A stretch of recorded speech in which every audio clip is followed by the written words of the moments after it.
யோவான் புஸ்தகம் 42வது அதிகாரம் 10வது வசனம்.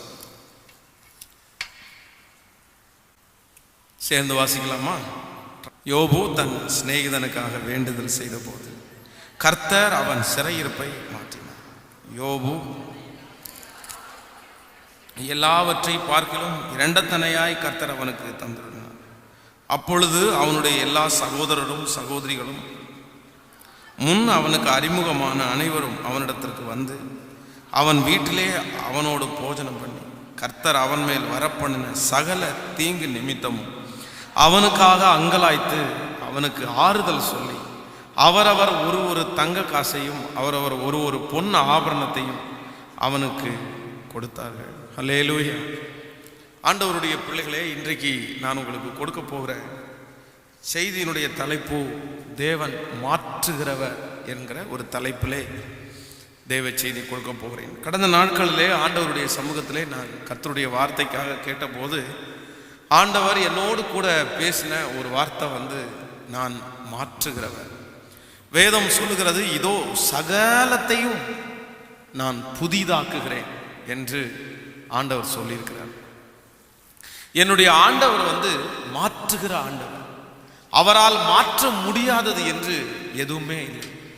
உலகத்திலே இருக்கிற சில மனிதர்களால் சிலதை மட்டும்தான் மாற்ற முடியும், பலதை மாற்ற முடியாது.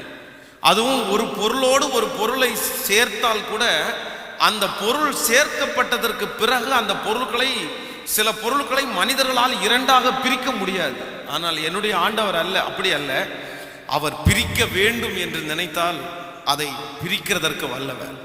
அவரால் எல்லாவற்றையும் செய்ய முடியும். அவர் மாற்றுகிறவர். அதைத்தான் பரிசுத்த வேதாகமம் சொல்லும்போது சொல்லுகிறது, மனிதனால் கூடாதவைகள் தேவனால் கூடும். இன்னொரு வசனம் சொல்லுகிறது, எல்லாம் என் தேவனாலே கூடும். அப்போ என் ஆண்டவர் மாற்ற முடியாதது என்று எதுவுமே இல்லை.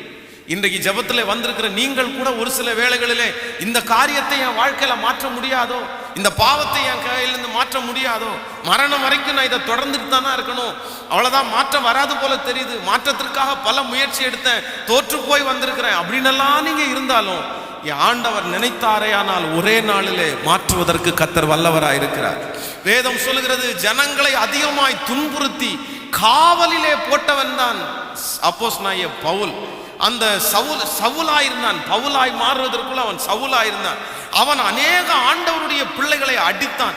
வேதம் சொல்லுகிறது, ஸ்தேவான் சாகிறதற்கு, ஸ்தேவான் இரத்த சாட்சியாய் மரிக்கிறதற்கு இந்த சவுலும் சம்மதித்திருந்தான். அப்போ ஜனங்களுக்கு முன்னாடி அவன் ஒரு பெரிய லீடராய் காணப்பட்டான். இரத்த சாட்சிக்கு அவன் சப்போர்ட் பண்ணவனா காணப்பட்டான். யார் வேணாலும் மாறலாம், ஆனா இந்த ஆள் மட்டும் மாறவே மாட்டாரு, இந்த ஆளை யாரும் மாற்றவே முடியாது அப்படின்ற ஒரு காலகட்டத்துக்குள்ளே அன்றைக்கு ஜனங்கள் சவுலை பார்த்து பயந்தார்கள். அவன் இன்னொரு கூட்ட ஜனங்களை சிறையிலே அடைக்கும்படியாக அவனுடைய கையிலே ராயனுடைய லெட்டரை எடுத்துட்டு அவன் கடந்து போறான். ஆனா வேதம் சொல்லுது, ஆண்டவர் ஒரே ஒரு சந்திப்புல தான் ஆண்டவர் அவனை தொட்டார், அவனை மாற்றினார். 1 மணி நேரத்துக்கு முன்னாடி அவன் சவுல் என்கிற அரக்கனா இருந்தான். ஆனா 1 மணி நேரத்துக்கு பிறகு, கர்த்தாவே நான் என்ன செய்ய சித்தமாய் இருக்கிறீர் என்று ஆண்டவருக்கு அடிமையாக மாற்றப்பட்டான். 1 மணி நேரத்துக்கு முன்னாடி அவன் ஒரு மிகப்பெரிய வில்லனாக எல்லாருக்கும் காண்பிக்கப்பட்டான். ஆனா அடுத்த மணி நேரத்திலிருந்து அவன் ஒரு சாதுவான மனிதனாய் மாற்றப்பட்டான். அப்போ என்னுடைய ஆண்டவர் நினைச்சாருன்னா யாரையும் எப்பொழுதும் மாற்றுவதற்கு கர்த்தர் வல்லமை உள்ளவராய் இருக்கிறார். எத்தனை பேர் ஆமோதிக்கிறீர்கள்? இன்றைக்கு ஒரு மாற்றத்தை எதிர்பார்த்து நீங்கள் இந்த இடத்துல வந்திருக்கலாம். என் பிள்ளை மாற மாட்டானா? என் கணவர் மாற மாட்டாரா? என்னுடைய சொந்தக்காரங்கள் மாற மாட்டார்களா? எனக்கு இருக்கிற இந்த சூழ்நிலை மாறாதா? எனக்கு இந்த கடன் பிரச்சனை மாறாதா? இந்த பாவத்திலிருந்து ஒரு மாற்றம் வராதா என்றெல்லாம் உங்களுடைய மனது ஏங்கலாம். நான் நம்புகிறேன், நீங்களும் நானும் ஆராதிக்கிற கர்த்தர் அவர் மாற்றத்தை கொடுக்கிற கர்த்தர். அவர் நினைப்பாரே ஆனால் சகல காரியத்தையும் மாற்றி நம்மை சாட்சியாய் நிறுத்துவதற்கு வல்லவராயிருக்கிறார். நம்புறவங்க மட்டும் கரங்களை தட்டி கர்த்தருடைய நாமத்தை மகிமைப்படுத்தலாம். நீங்கள் கரங்களை தட்டும் போதே எந்தெந்த காரியங்கள் எல்லாம் மாறாமல் இருக்கிறதோ அந்த காரியத்தை எல்லாம் கர்த்தர் மாற்றுவதற்கு ஆண்டவர் வல்லவராயிருக்கிறார். ஹல்லேலூயா. ஒரு 2 காரியத்தை மட்டும் வேதத்தில் இருந்து ஆண்டவர் ஒரு மனிதர்களை மாற்றின விதங்களை குறித்து என்னெல்லாம் ஆண்டவர் நம்மிடத்துல மாற்ற போகிறார் என்கிறதை குறித்து 2 காரியங்களை உங்களோடு பேசி நான் உங்களுக்காக ஜெபிக்கிறதற்காக ஆசைப்படுகிறேன். வேதத்தை திறந்து ஒரு வசனத்தை நம்ம வாசிக்க போகிறோம். ஸ்தோத்திரம். லூக்கா எழுதின சுவிசேஷம் 19ஆம் அதிகாரத்தை எடுத்துக்கொள்ளலாம். லூக்கா எழுதின சுவிசேஷம் 19ஆம் அதிகாரத்திலே 5வது வசனத்திலிருந்து நம்ம வாசிக்க போகிறோம். எல்லாரும் எடுத்துக்கொள்ளுங்கள். லூக்கா எழுதின சுவிசேஷம் 19ஆம் அதிகாரம் 5வது வசனத்திலிருந்து நம்ம வாசிக்க போகிறோம். சேர்ந்து வாசிக்கலாமா? இயேசு அந்த இடத்தில் வந்தபோது அண்ணாந்து பார்த்து அவனை கண்டு, சகையுவே, சீக்கிரமாய் இறங்கி வா, இன்றைக்கு நான் உன் வீட்டில் தங்க வேண்டும் என்றார். அவன் சீக்கிரமாய் இறங்கி சந்தோஷத்தோடே அவரை அழைத்து கொண்டு போனார். அதை கண்ட யாவரும், இவன் பாவியான மனுஷனிடத்தில் தங்கும்படி போனார் என்று முறுமுறுத்தார்கள். சகேயு நின்று கர்த்தரை நோக்கி, ஆண்டவரே, என் ஆஸ்தியில் பாதியை ஏழைகளுக்கு கொடுக்கிறேன். நான் ஒருவரிடத்தில் அநியாயமாய் வாங்கினது உண்டானால் நாணத்தனையாய் திரும்ப செலுத்துகிறேன் என்றார். ஹல்லேலூயா. கர்த்தருடைய பிள்ளைகளே, இந்த சகேயு என்கிற மனிதனை குறித்து நாம் எல்லாரும் அழகாய் தெரிந்து வைத்திருக்கிறோம்.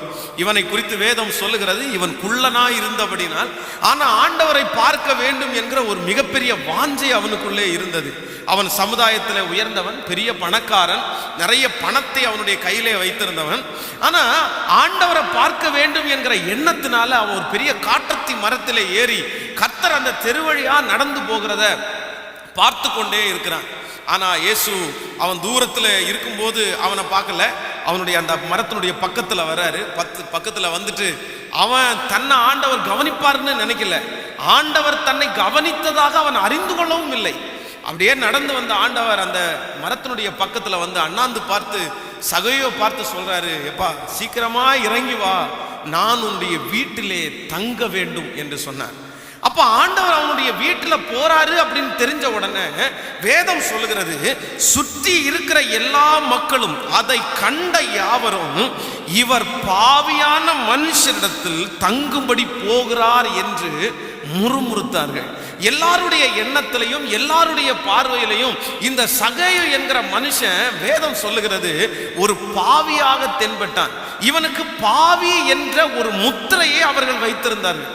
ஐயோ, சகேயு மோசமானவன், சகேயு ஒரு மிகப்பெரிய பாவி, சகேயு பணத்தை எல்லாம் நிறைய திருடுறவன், அவன் வட்டி வாங்குறவன், அவன் நிறைய நம்மிடத்துல நிறைய பணத்தை வரியை நிறைய வசூலித்தவன், இவன் ஒரு பாவி, இவன் பரிசுத்தவான் அல்ல, ஆண்டவர் இவன் வீட்டிலே தங்க போகிறார் என்று அனைவரும் முறுமுறுத்தார்கள்.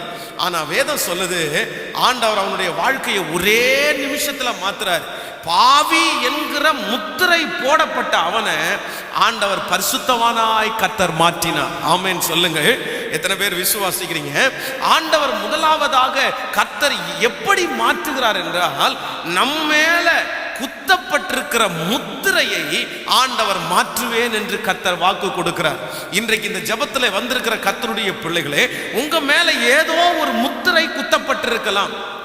இந்த சகேயுக்கு குத்தப்பட்டது போல இவன் கடன்காரன் என்கிற ஒரு முத்திரை ஒருவேளை உங்களுக்கு குத்தப்பட்டிருக்கலாம். இல்லைன்னா இவங்க ஒரு பெரிய அதிகமான ஒரு நோய் கோழி, இவன் நோய்வாய்ப்பட்டவளாகவே இருக்கிறாள், இவன் எப்ப பார்த்தாலும் அவளுக்கு வியாதியாக இருக்கிறது, அப்படி என்கிற ஒரு முத்திரை ஒருவேளை உங்களுக்கு குத்தப்பட்டிருக்கலாம். இல்ல அப்படின்னா நீங்கள் ஒரு படிக்கவே இல்லை, இவள் ஒரு பேதை என்கிற ஒரு முத்திரை குத்தப்பட்டிருக்கலாம். உங்களுடைய சொந்தங்கள், நண்பர்கள், உங்களுடைய குடும்பத்தில் இருக்கிற நபர்கள் உங்க மேல குத்தி இருக்கிற அந்த முத்திரை, இவர்கள் இப்படிப்பட்டவர்கள் என்று ஸ்ட்ராங்கா அவர்கள் உங்களை ஒரு முத்திரை குத்தி இருக்காங்கல்ல, அதை கர்த்தர் மாற்றி அவர்கள் பேசுவதற்கு தகுந்தது போல அல்ல, அதற்கு எதிர்மறையாய் மாற்றுவதற்கு கர்த்தர் வல்லவராய் இருக்கிறார். எத்தனை பேர் விசுவாசிக்கிறீங்க? பக்கத்தில் இருக்கிற கரங்களை பிடிச்சி சொல்லுங்க, ஆண்டவர் மாற்ற போறாரு.